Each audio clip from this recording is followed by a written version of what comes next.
probably there'll be someone walking down the aisle with maybe a crest and a coat of arms and stuff. But while we're waiting for all of that, does anyone have any informal questions? Very informal questions? Yes? Is your recommendation to teenagers having problems at home to run away? Is my recommendation to teenagers having problems at home to run away? Yes, that's the entire intention of that book. No, I wouldn't rule out the possibility that running away sometimes solves problems, but I think it probably creates more problems than it solves for most kids. So it's twice now. Twice now? I guess so, that's right. Yeah. Well, it's a good shtick for young adult novels, running away. It's a tradition that goes back to Twain and before. We know how that worked out. Other questions? I have an off-topic question. Sure. I'm wondering what your opinion is on the use of real people in fiction. Oh. And knowing that you were invoked by name only in Ready Player One. Yeah, I'm for it. I mean, I guess in general, the place where it gets tricky is if it's, John Scalzi, noted rapist and terrorist, enters the room, right? Not that John Scalzi is a rapist or a terrorist, just for the record. He's a very nice man. But I'm generally for it. I think it's fun. I think it to the extent that it works and it doesn't throw you out of the story, it actually kind of drives you into the story, makes you think, makes you feel like the story is more real. I think that's a great thing. I mean, stories are mysterious, right? I mean, it's kind of weird that we care about stories when you think about it. Like, if you think about it, the limbic response we have to fictional people is completely inexplicable. Like, think about it. You read a book, you cry, your heart rate goes up, or you laugh. None of the things that happen are real. Like, the tragedy of the yogurt that died when you ate it for breakfast this morning is more real than the most tragic thing that ever happened in a Shakespeare play. And yet we care about it. Right? It's very weird that we care about the stuff that happens in books. And it's a kind of spell, I think. It's a trick. It's a hack on your neurology. Because you've got this simulator that you use to simulate other people that we use to kind of figure out, oh, well, that person may have a baby with me, or that person might punch me in the nose, or that person can't be trusted to go up in the tree and watch for tigers. They'll just fall asleep and eat all the bananas that guy's off collecting. So we have these simulators, and we use them to simulate other people so that we can understand what those people are likely to do. And I think we're accustomed to building them up from partial information and secondhand information. So if I say to you, Fred is not trustworthy, don't go near Fred, then you start to build your picture of Fred even before you've ever clapped eyes on him. And I think that facility is what fiction exploits. I think that your brain is tricked into thinking that the story that is being told is in the nature of a story like Fred's a bad guy, don't let Fred come over to your house. Also, this is not a slur on any of the people I know named Fred. Rather, it's a made-up thing, and your brain doesn't distinguish closely between them. But I think that it's fragile, right? And especially there are fragile turns in the construction of those imaginary people in other people's heads. And I think that if you are too clever at the wrong point, you make the spell end. And all of a sudden, you realize that this is an imaginary person whose reality has no consequences by definition. One more question? Sure. All right, another one? Yeah.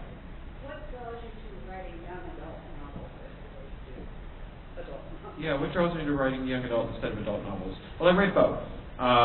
But young adult novels are particularly exciting to write because young adults, by definition, do a lot of things for the first time that adults have done lots of times. There's a lot of things, the first time you do something really consequential and momentous, it's particularly consequential because you don't know how it's going to turn out. You can't even predict how it's going to turn out. And it becomes a kind of one-way gate that you go through, right? The trepidation you feel before you sneak your first beer or tell your first lie of consequence or to make your first noble sacrifice or get into your first fight and take your first punch or give your first punch. That trepidation is an experience you will never experience the same way again because the first time it's a venture into terra nullis, right? It's a venture into a place that you've never been and that you can't know anything directly about. And after you've had direct experience of it, it's never quite the same. So these are one-way transformations. And they're one-way transformations that the 100th time you do them are absolutely banal, but the first time you do them are filled with drama. And so for a young person, a story about a grown-up who sneaks a beer before going to the office is a banal and somewhat tragic story. A story about a kid who sneaks their first beer on the way into school is an incredibly exciting and weird and fraught story in a way that the adult is not. And so there's something really satisfying about writing young adult stories that makes them great to write. The other thing that's great about them is the audiences, because I think, my friend Stephen Bruce, he says that telling someone that they wrote a bad book is like telling them they've got an ugly kid. Even if it's true, there's not really anything they can do about it, and you should probably not. Just keep your mouth shut, right? But I think young people come up to authors and tell them exactly how they feel about books with brutal honesty, and I speak from direct experience here. And they do that because they are in dialogue with those books, because young people read books to find out how the world works, and they take them seriously. And it's both an honor and a responsibility to write work that kids take seriously and that they want to talk to you about. And so that's great. That's deeply satisfying. So now I guess it's time for the formal program to begin. With the warm-up act.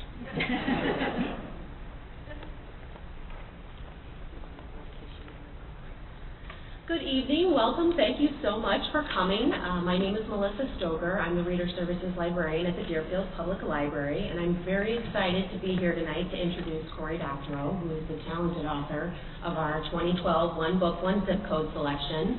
For those of you who don't know, that's our community-wide reading program for Deerfield, Riverwoods, and Bannockburn.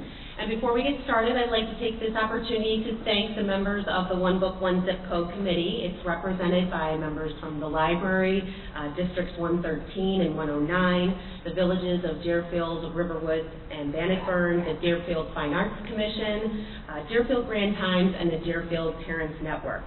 I'd also like to thank Mary Pergander, who is the Deerfield Public Library Director, and the library trustees for supporting this program. And I'd like to thank Audrey Griffith and the Deerfield High School for allowing us to hold this event here tonight, as well as David Hirsch and Rick Christian, who have helped with setup and technology and everything. And Lake Forest Bookstore, who is partnering with us tonight to bring Cory here. They'll be out in the hall selling copies of Cory's books if you'd like to buy one. Before we get started, before I bring Cory up, I'd like to remind everybody just to turn off your cell phones or silence your cell phones if you can. If you didn't fill out a raffle ticket on your way in, you want to make sure you do that. We're going to be raffling off copies of Cory's books. People will have baskets to collect those if you haven't turned one in already. Cory will speak for a short time, and then he'll take some more questions from the audience. And then when he finishes, he'll be out in the hall, and we'll sign copies of your books if you'd like. Cory Doctorow, science fiction novelist, blogger, and technology activist. He is the co-editor of the weblog Boing Boing and a contributor to The Guardian, The New York Times, Publishers Weekly, Wired Magazine, many other newspapers and magazines and websites, and you can, of course, find him on the web at craphound.com.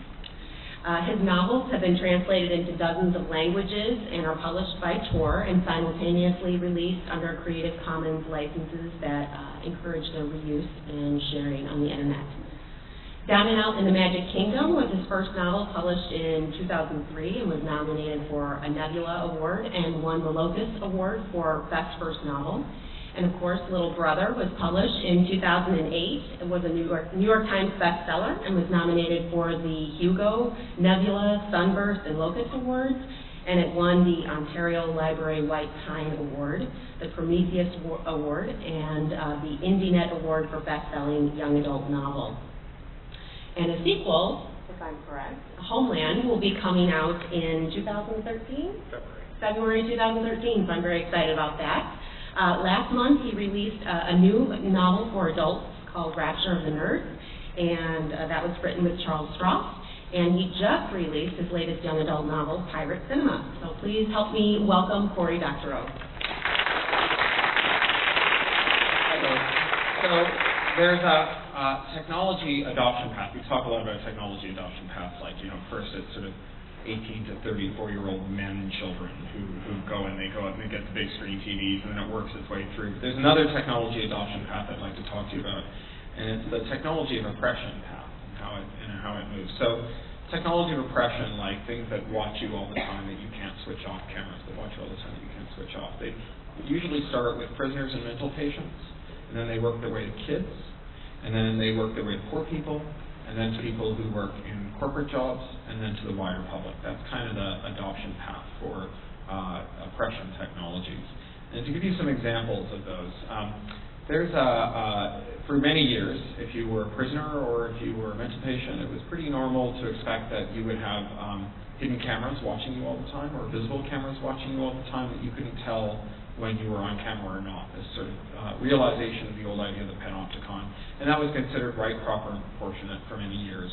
And then a couple of years ago, there was a news story I actually broke about a school district outside of Philadelphia, an affluent suburb called Lower Merion, Pennsylvania. Does anyone know about Lower Merion, Pennsylvania? Yeah. Lower Merion, Pennsylvania is a school district that's very affluent, so affluent that everybody got a free laptop. All the kids, they got a MacBook to take home.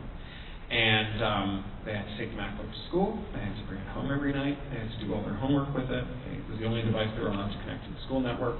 It was a mandatory piece of technology. And what the school administration didn't tell them was that these had been gimmicked so that the school administrators could turn on the cameras in the MacBook without turning on the little green light that tells you that you're being watched. And they used that to secretly photograph the students and their families. And the way that this was found out was that a student was called in the principal's office. The student had a long-running dispute with his principal. And the principal said, essentially, I got you now, got you this time. You're taking drugs. The kid said, I don't take drugs. What are you talking about? He said, if you don't take drugs, what about this? He handed the kid a printout of a photo of himself in his own bedroom the night before, taking what looked like a pill. The kid said, well, first of all, that's not a pill, that's a Mike and Ike's candy.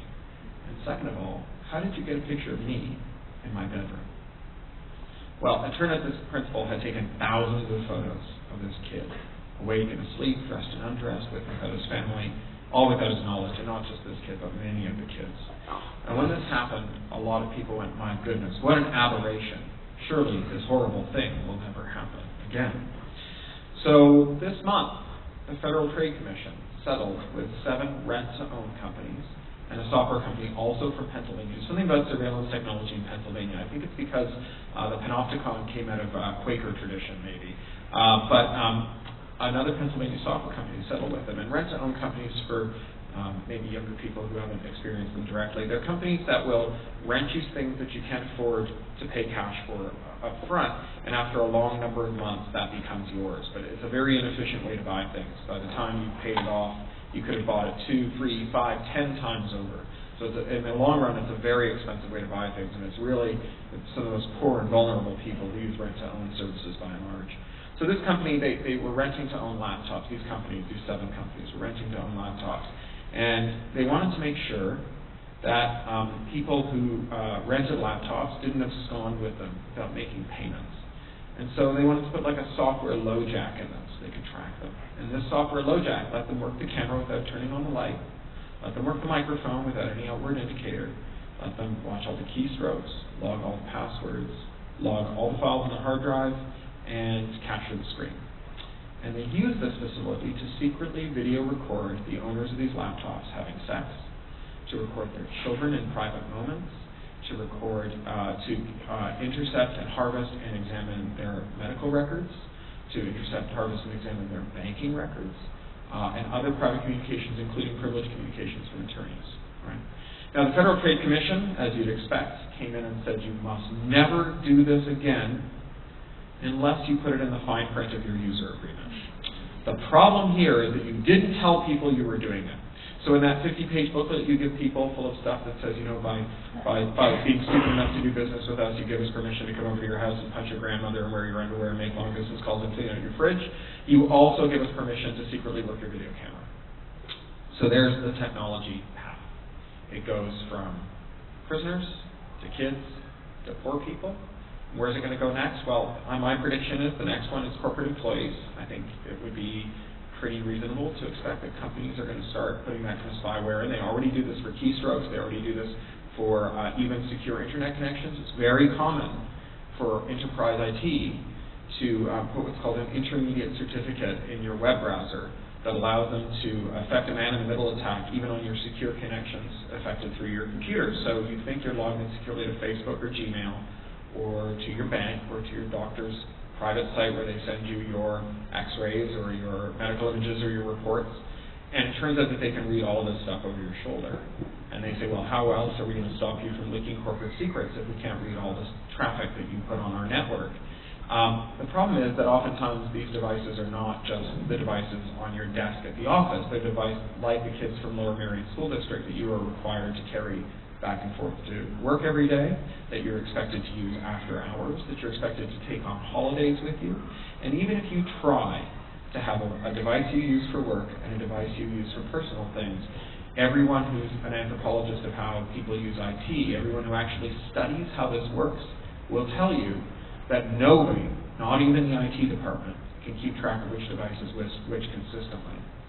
So the next path is corporate employees, and then the final draft of this is us, and I'll get to that in a minute, how this gets to everybody else, even if you're not working for a company, if you're not a prisoner, even if you're not an mental patient, even if you're not a poor person, even if you're not a student. So, but back to students.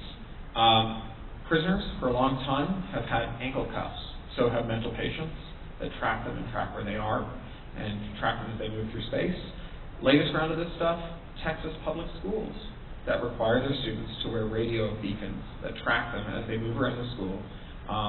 Fort Worth, which has been in the news for this, tracks their students 5 times a day. They capture a snapshot of them 5 times a day, entering and leaving the building, entering and leaving lunch.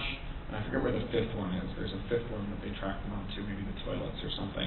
And you're not allowed to sign up for school trips. You're not allowed to sign up for the prom or anything else unless you're wearing your mandatory radio ID badge. And there's 2 of them. You have to wear 2 at all times. So if one doesn't work, the other one will work. So we're bringing prisoner cuffs to schools. And of course, that will migrate to employees. Many employees already wear very efficient keyless entry fobs that allow them to just touch in. You may have seen people walk up to doors, and if they're especially stylish, they'll just swing their bum at the door, and it makes contact with the wireless key reader and open the door pops. Those also allow them to be tracked, and increasingly employers are using that to log all the places that all their employees go while they're in the building. And where does that migrate to? Well, that migrates to the rest of us. We're already seeing that in California, for example, if you want to use the carpool lanes starting very soon, you're going to need a transponder. And that transponder is something that you will set to say, I am a carpool, before you get in the carpool lane. If you don't have that radio transponder in your car, you will be pulled over because you need to have it to prove that you're a carpool. Well, those transponders basically work all the time.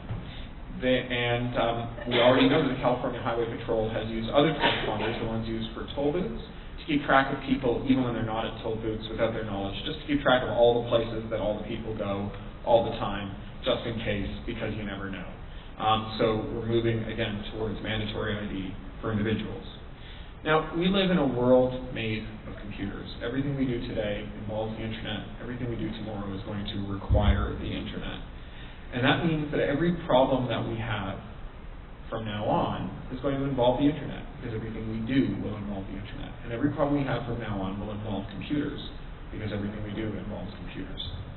And it's tempting to think that you can solve a problem that has a computer in it by solving the computer's problem.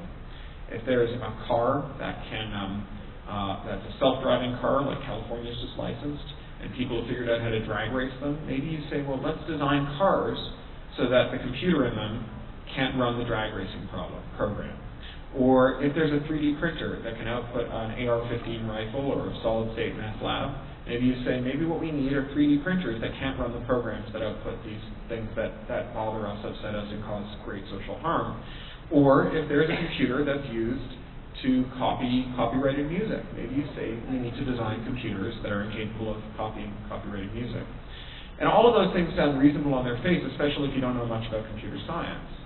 But in the world of computers, we know how to make computers that can run all the programs. We call that a Turing-complete computer. A computer that can run every program that we can express in symbolic language. That's a Turing-complete computer. That's the computer we know how to make. We don't know how to make a computer that is Turing complete minus one. We don't know how to make a computer that can run every program except for the one that upsets someone. And our closest approximation to that is a computer that has spyware in it. A computer that hides secrets from its owners or users.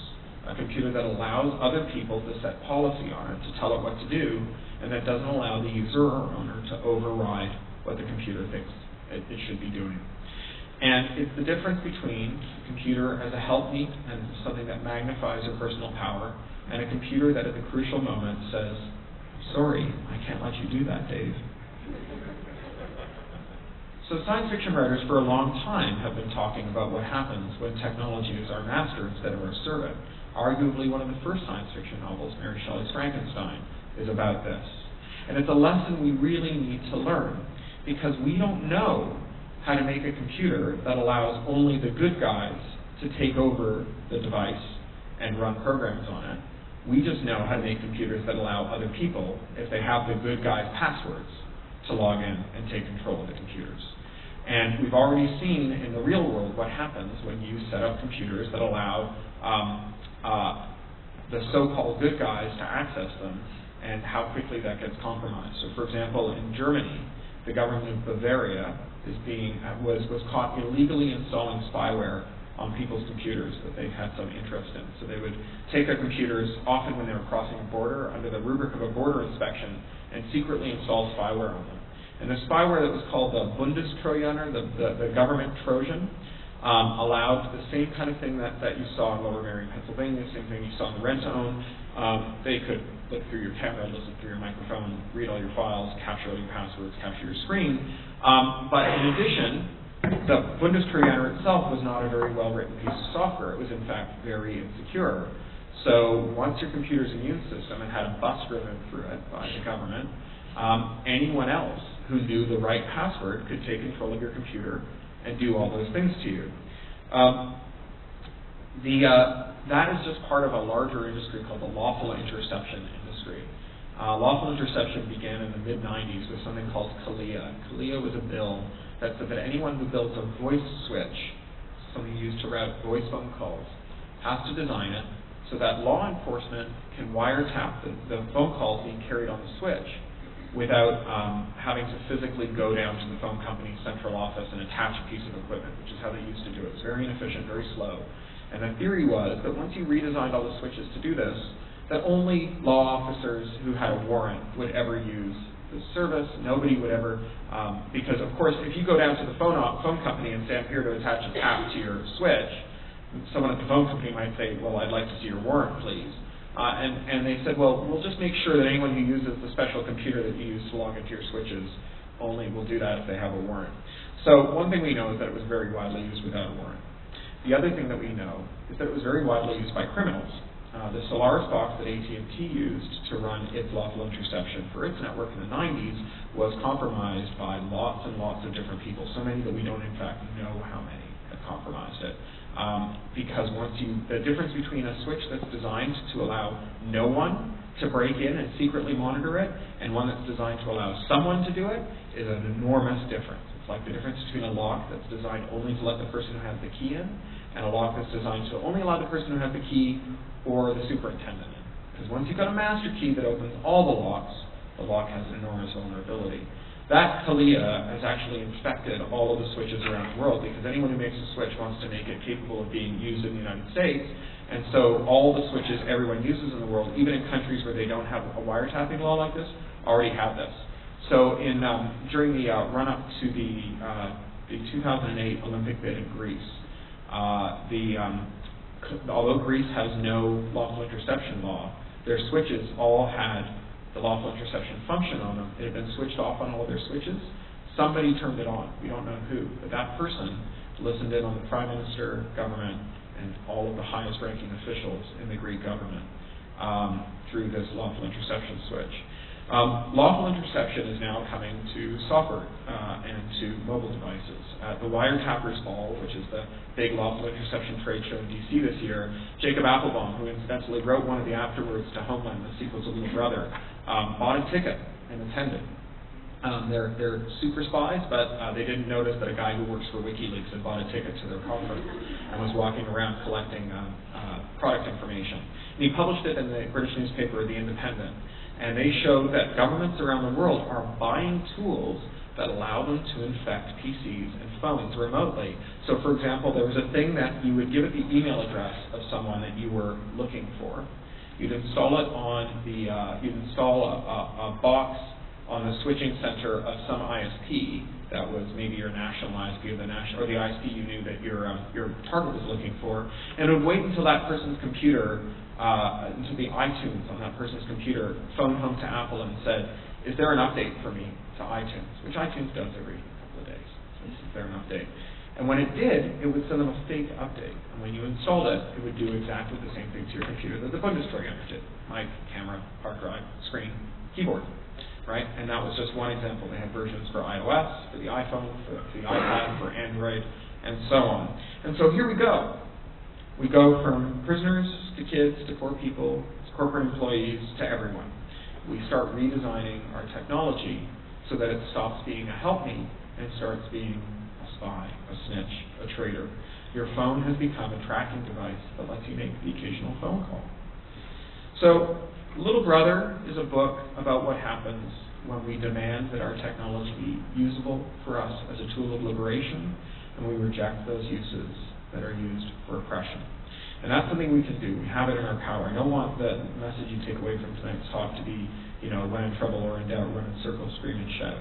I want the message that you take from this to be that unless you do something, unless you take charge of the stuff, unless you are literate about it, unless you ask the right questions, unless you reject business models that say for one reason or another, we need to be able to control your technology. Apple says we need to be able to control your iOS devices because that way we keep malicious software off of it, except they don't. And that way we make sure that there's no piracy, except there is.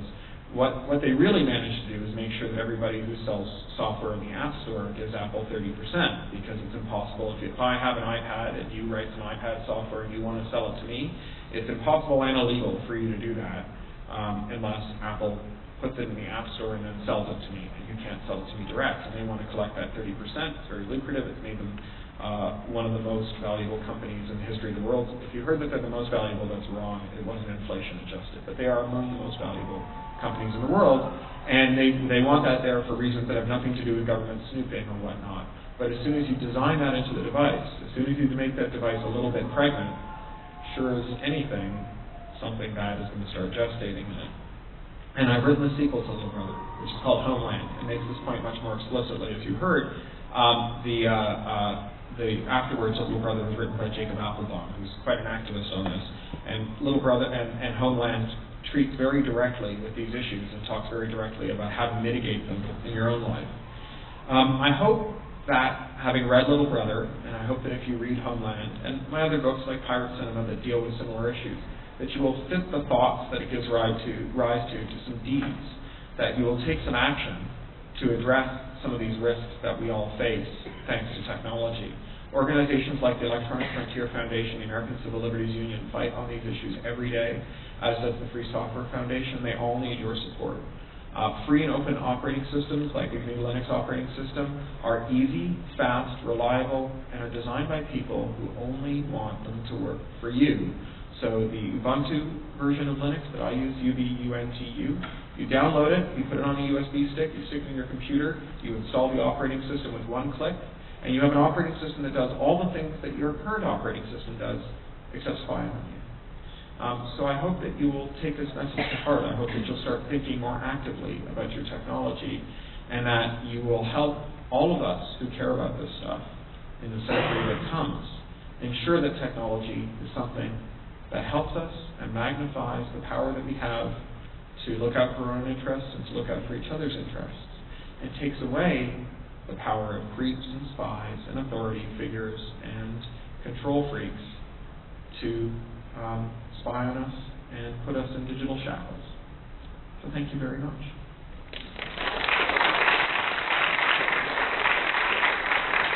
So now we have time for questions. Yep. I have put stick them in front of my camera. Is that satisfactory? You've got to post it over your camera. I've got to post it over my camera too. I think a lot of us do. I think you can only look at that little glass eye for so long before you start saying, "Oh my goodness, I wonder who's staring at you." You stare into the void stares back. But it's not enough, right? You think about all the other ways in which your computer can compromise you. Think about all the secrets that it knows about you.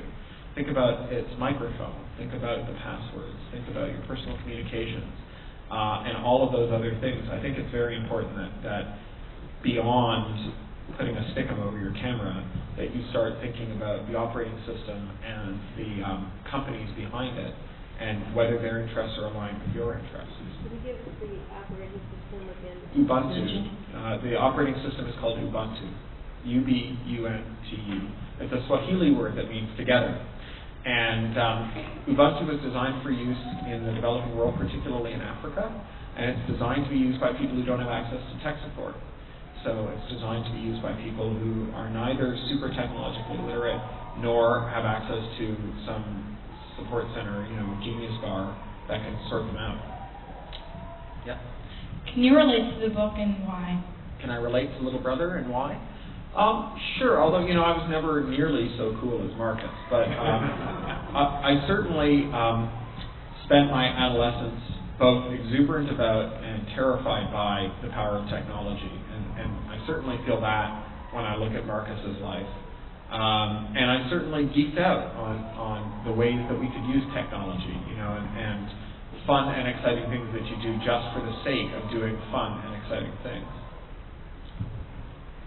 What blogs would you recommend to keep up to date with spyware technology?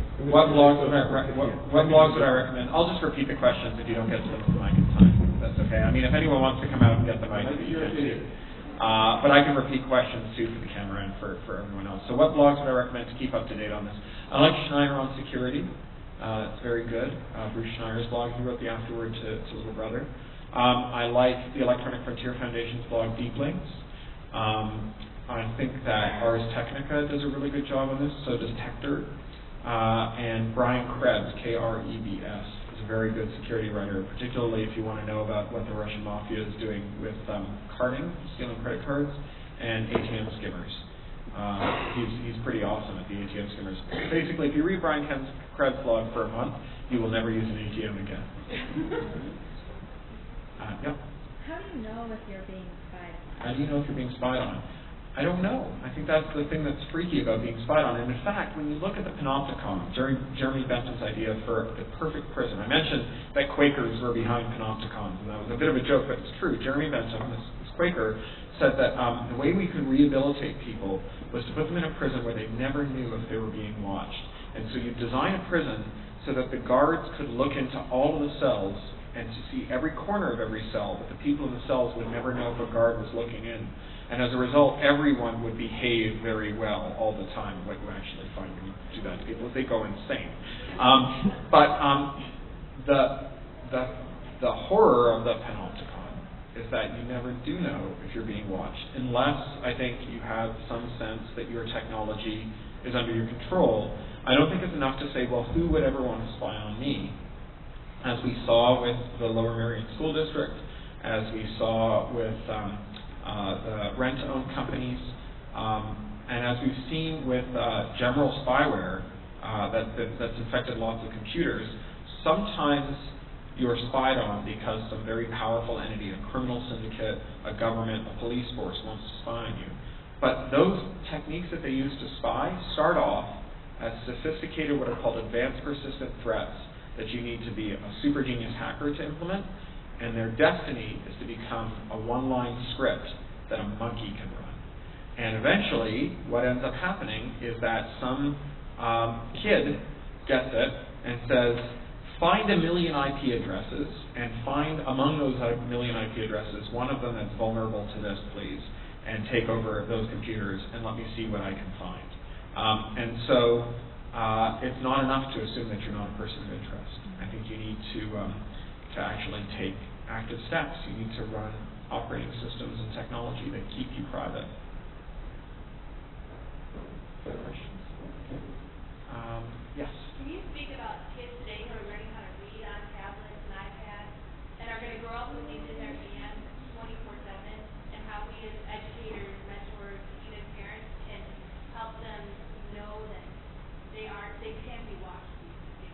Yeah. So what about kids who use tablets all the time and read on them and use them all the time and use them 24/7? How do we as educators, parents, and advocates help kids understand that these things can watch them all the time? Well, I think we're actually in a real conundrum about this because thanks to the Communications Decency Act, all public schools and libraries spy on their kids. Right? They run censorware that tracks every click and checks to see whether it's going to a website that's on a list of bad websites. And there aren't, really that list of bad websites is wildly imperfect, and that's putting it very charitably. When Electronic Frontier Foundation did a study on this, they found when they looked at the top 100 websites for the major concepts in the common curriculum, that a full third of them had been blocked, a quarter to a third, depending on the filter, by these filters, and that went way up when you were talking about specific subjects like reproductive health, where an enormous amount of legitimate sites were blocked.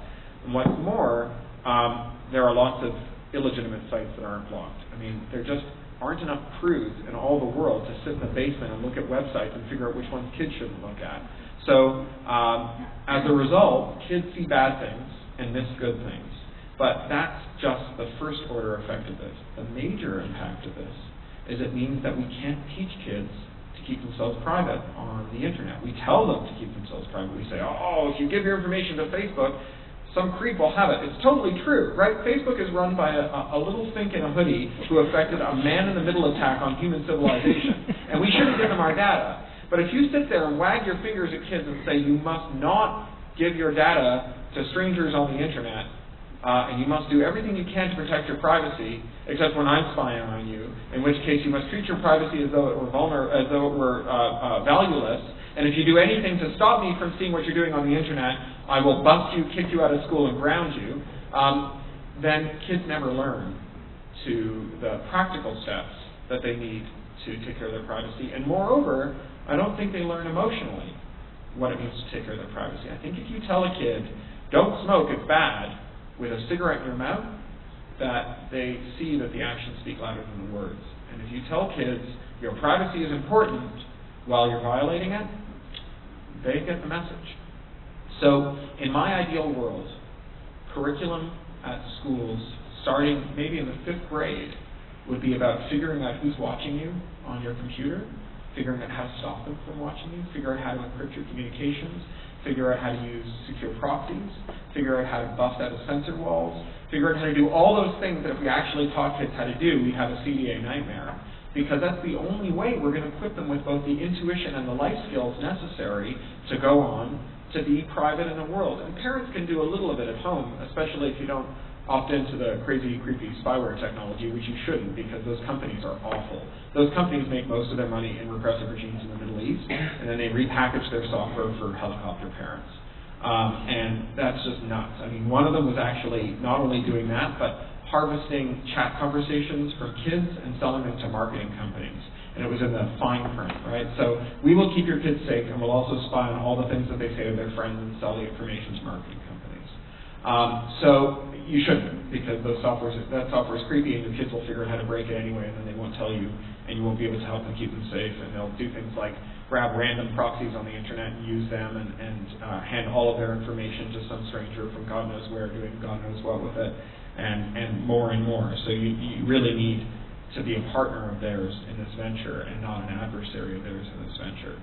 A great model for this is a program called DEF CON Kids.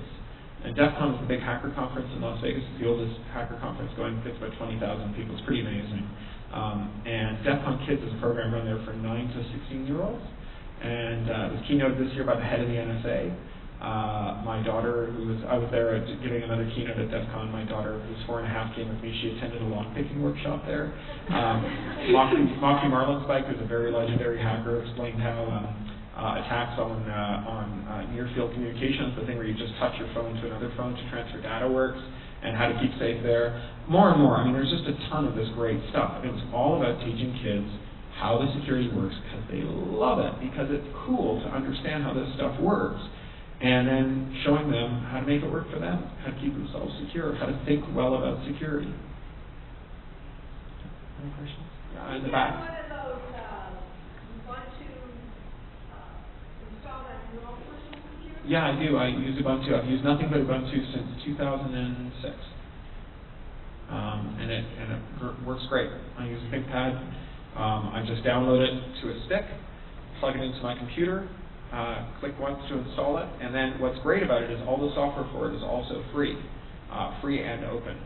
And what that means is that when you get a new computer, you just get the old computer to give you a list of all the programs you have installed, which it just spits out as a little text file you can email to yourself or take over on a stick. And you plug it into your new computer and you say, install all these programs, please. You don't have to fuss around with finding your CD and typing in the license code and all the rest of it. It just downloads it all and installs it, configures it, and away you go. You're ready to run on your new computer. It's awesome. It's like, it's the best way I know how to compute. It's what I do now. If someone comes up to me and says, you know, I don't really know much about computers, I'm not sure what to do, I just go like, just use Ubuntu. It's easy. Yep. Can you remind people that you still have to be vigilant with that? Because there was the Red Hat bug with SSL that made predictable keys. So even though you're running Ubuntu, you do have to be vigilant. But vigilance in Ubuntu is pretty straightforward because by default it sets up to check itself for updates every day. It gives you a list of those updates. It tells you whether they're critical security updates. It updates all of your programs. So not like a Mac or a Windows machine where you have one updater for Windows, one updater for Firefox, and one updater for Chrome, and one updater for your mail program. It's just one program that runs every day, and it says, I've got these updates. You go make update, go now, and it patches your computer, and you're fully patched. But you're right, you do have to stay vigilant. But again, there's no system I know that's easier to be vigilant with than one where all your packages are managed centrally. Where can you get that? Ubuntu.com. Ubuntu.com. Ubuntu.com. Yep. Can you get familiar with the Internet Security Act or the bill that's kind of in the House? Sure. Yeah. Can you explain what that is? So I've lost track of where it is now, but it's you're talking about the NCAA? Yeah. So I mean, basically, it's another one of these spying and retention bills, and it's like the one that was proposed in Canada. There's an Internet Security Bill proposed in Canada. It's like the Snoopers Charter proposed in the United Kingdom. Many of the so-called Western democracies, or Western so-called democracies, I guess they are all Western, are proposing laws that, you know, in broad strokes, say that everybody who has a server that the public interacts with, YouTube, Google, your email provider, your web host, your ISP, your phone company, have to retain all of their logs. They have to log everything you do, retain all of their logs, and give those logs over to basically anybody who asks for them without a warrant and not tell you about it. And you know, they have various arguments as to why this is constitutional, proportional, and right. But you know, computers are like, it's, you know, we don't allow, you know, a confessor or a spouse to be used to testify against you, because we recognize that the relationship there is something that is very precious and important. And if you lose the ability to trust your spouse, your confessor, your lawyer, then you lose something that makes us, as a society, free and whole. Our computers are more confessor than any priest has ever been. I mean, the things our computers know about us are amazing. And the power that we get from telling computers these things about us, from letting them know these things about us, is amazing too. It makes us whole and complete citizens of the digital age to be able to do that. And to turn that against us, I think, is a real problem. Congress has been not very good about technology issues by and large, but the one glaring exception has been SOPA and PIPA. You may remember there was a day last year when no kid in America could do their homework because Wikipedia was down. And that was the day when Wikipedia went down along with Reddit and Tumblr and many other sites to protest these crazy copyright laws that were proposed. Millions of Americans called their lawmakers on it, and the lawmakers backed off. Same thing happened with CISPA, which was the earlier cut of the Internet Security Act. What we can hope for is that the next time it happens, strength will lead to strength, and we'll build on this, and more will happen. And if you sign up for Electronic Frontier Foundation's mailing list or any of the others, Fight for the Future, Demand Progress, there are a bunch of these organizations that were key to fighting SOPA and PIPA. You'll find out when the next time it happens comes around. The thing that gives me hope about this is that the number of people who understand that there's something important going on with the internet goes up every day, because the number of ways in which the internet is woven into our lives expands every day. So geeks love to pick on their grandparents for some reason. I hate this, right? Oh, my grandmother can't understand it. My grandmother, can understand technology if she needs to. She's just in her 80s, and she kind of feels like she's got more important things to do with the years she's got left on this planet than watch progress bars. But having said that, I live in the United Kingdom. She lives in Toronto. When my daughter was born, her great-granddaughter, and she realized that the only way she was going to see her for more than the 2 weeks a year that we were in Toronto was to get on Skype. She got on Skype. And now she understands, because getting on Skype is not rocket science. It's easy, right? Once you're on Skype, once this is a lifeline to your family, you understand that when you regulate the internet, you don't just regulate people's ability to download Police Academy movies without paying for them. You're regulating people's ability to be functional citizens of society and members of families. And so there is lots more people for whom this stuff matters. Our voice is growing. In the back. In one of your short stories, there's a part about a whole environment, viruses bringing computers to information. Yeah. And I was wondering if you could talk about why we would do that and Singularity.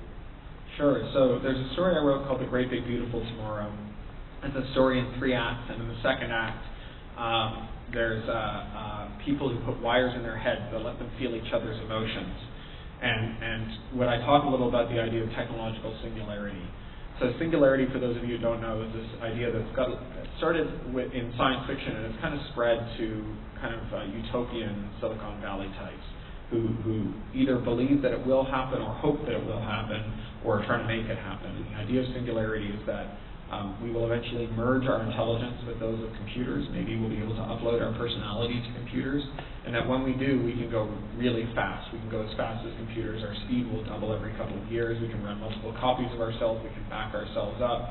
We can merge our code with other people, and so on and so on. And this is kind of an exciting idea, but I think that it's just the continuation of a lot of transcendental ideas that we've had through the ages. I think we've always fantasized about transcending the weaknesses of the flesh and the problems of boring old default reality and being able to go somewhere even better.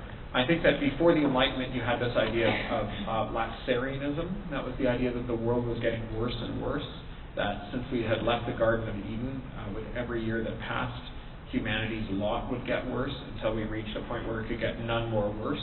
And when it reached that point, we'd have Armageddon, we'd have an apocalypse, right? Because the brain recoils from a thing that gets worse and worse and worse without reaching a point of no return, a point where worseness had been maximized, absolute worst, the absolute zero of awfulness. And after the Enlightenment, you get the idea of progressivism, that we will stand on the shoulders of giants, and then people will come and stand on our shoulders, and the world will get better and better and better. And I think the imagination recoils from that as well. And we say, well, eventually we must reach a point where we break with history, because things can't get any better, and at that point you get the singularity.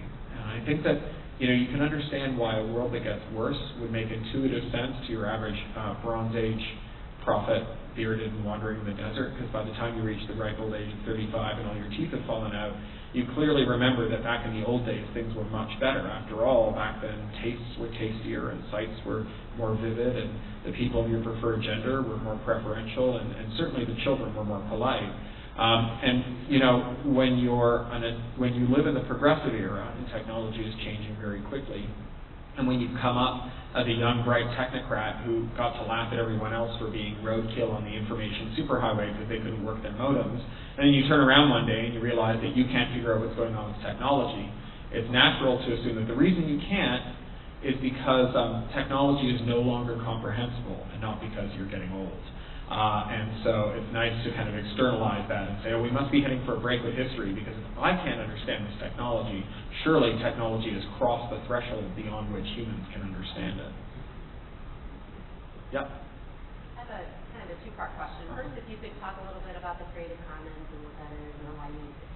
And secondly, my coworkers, the librarians, kind of have been having this debate recently about burning CDs and DVDs, and what your thoughts are on, is that okay? Burning CDs, DVDs, and what? So we get we get a lot of people who come into the library and they'll check out anything, CDs, music. Oh, I see. Popular Ripping them. Yeah, okay, ripping. sure, That's yeah. So the first question was, what about Creative Commons? So Creative Commons is a non-profit with branches all over the world, and they do something very simple on its face, but very complicated and technical to accomplish, which is that they write copyright licenses that work with every country's legal system. And there's 4 or 5 of these licenses, and then you can slap them on your own works and say, under this license I give you these permissions. And because the licenses work the same way everywhere in the world, and because they're standardized, large numbers of people, an increasing number of people every day, know what the licenses mean. And that's pretty important, because how many licenses have you signed if you don't know what they mean, you can't figure out what they let you do, and before you act on them, you would have to pay a lawyer $500 an hour to interpret them, and even then, the lawyer would say, well, I'm still not sure whether you're in the clear, I'm certainly not going to sign an indemnity for you. So licenses that actually are meaningful and that human beings can parse, that's a pretty cool idea. And the Creative Commons licenses are licenses that allow for sharing and reuse. So the most liberal Creative Commons license is the Creative Commons Attribution license that says you can do anything you want with this. You just have to let everyone know that it came from me. And then the next one up would be the Attribution Share Alike license, which says you can do anything you want with this. You have to let people know that it came from me, and you have to let other people do anything they want with whatever you make from this. And then Attribution Share Alike Non-Commercial would be, you can do anything you want with this, you have to let people know that it came from me, you have to let other people make other things from it, and you can't make any money from it. And you can kind of imagine how those 3 things can be permutated, and that's the full suite of Creative Commons licenses. Again, as I say, there's about half a dozen of them. And hundreds of millions of works have been licensed under Creative Commons. My books are released under various Creative Commons licenses. I do that for lots of reasons. One is that I know that it's the 21st century. I can't stop you from copying if I want to. So one of the things I want to do is show you that I trust you to do the right thing. And so I allow you to, I give you my books, I let you share them, and I say, if you can afford them, I'd like it if you buy them. Or if you don't want to buy them after having read it, and you feel like you don't need a physical book and you don't want to buy another ebook, buy one for a library or school, and I have a long list of libraries and schools that would like copies of the books. And librarians and teachers send in their names and their addresses, their institutions to an assistant I have who lists them by geography. And we've given away thousands of books this way, connected readers and schools and libraries. And it works pretty well, but there's 2 other reasons to do it. The first one is artistic, because it's the 21st century, and any art that people like is going to be copied. And so if you're making art that isn't intended to be copied, it's not contemporary art. It's anachronistic art. Anachronistic art is awesome. If you want to be the armorer at a reenactment of the War of 1812, I think that's really cool. But it's not science fiction. Science fiction is meant to be at least contemporary, if not futuristic, and certainly not retro. And so I find it very artistically satisfying to make art that's intended to be copied. And I find it morally satisfying, because one of the reasons that we're redesigning our computers to spy on people and control them is because it supposedly will help artists earn a living by somehow containing or controlling copying. And, I think that if there's one thing that should be a first principle for the arts, is that the arts should always be on the side of free speech and always on the side against censorship and surveillance. And if you come to a point where your artistic living depends on surveillance and censorship, you're doing art wrong. And so being able to opt out of that system where people can say, oh, well, the only reason I want to spy on you is so people like Cory can feed his family, I find that very satisfying. I also find it satisfying because I copy all the time. Copying is normal. Copying is good. 4 billion years ago, some molecule figured out how to copy itself, and that's where we came from, right? Copying is hardwired in. We have a name for things that don't copy themselves. We call them extinct, right? When my daughter was born, my mom came to visit us in London. She's got a PhD in early childhood education. She's like a baby whisperer. And she came and she said, my daughter was 2 weeks old. She said, have you stuck your tongue out at her yet? I said, no, Mom, I haven't stuck my tongue out at my daughter yet. Why would I do that? And she picked my daughter up. My daughter had never seen her tongue. She hadn't looked in a mirror. She hadn't really touched her tongue. She was still in that stage where babies just flail. And my mom picked her up, held her in her arms, and did this. And my daughter looked up at her, never seen her tongue before, and did this. because we copy like we nuzzle for the breast, right? Copying is how we acquire language, copying is how we acquire skills, copying is how we build on the works that other people have made. And so I copy all the time. When I was 17 years old, I copied everything I could get my hands on, to answer your question about burning and ripping a little. If it wasn't for the mixtape, which was the accepted courtship ritual of my generation, I would have been celibate well into my 20s. And for me to say, well, when I did it was part of the legitimate artistic journey of a creative person, but when you do it, it's just theft, sticks in my craw. Now, about burning and copying,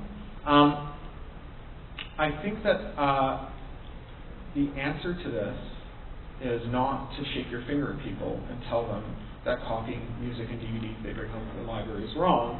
I think the answer to this is figuring out ways to get people paid when it happens.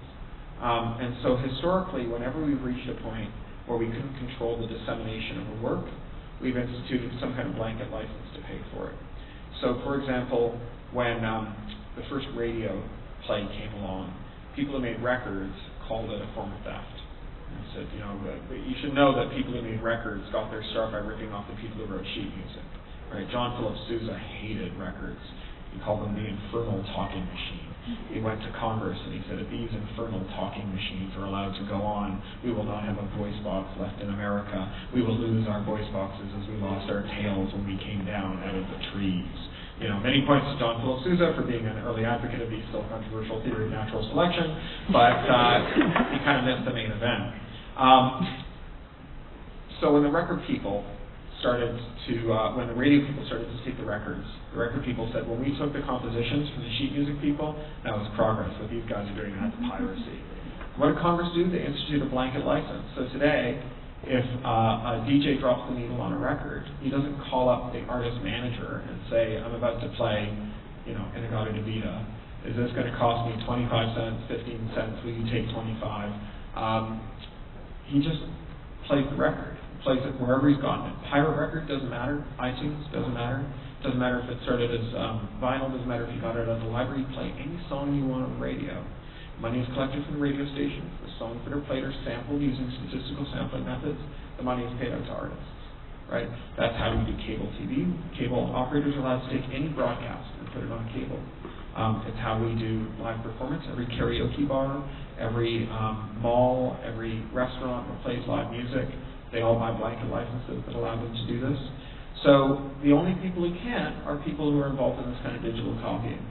It would be great if people could opt into blanket licenses that let them do the stuff that you're talking about. And if you price the blanket license right, then everyone who can afford it will opt in because it'll be cheaper than the hassle of possibly getting caught and done over.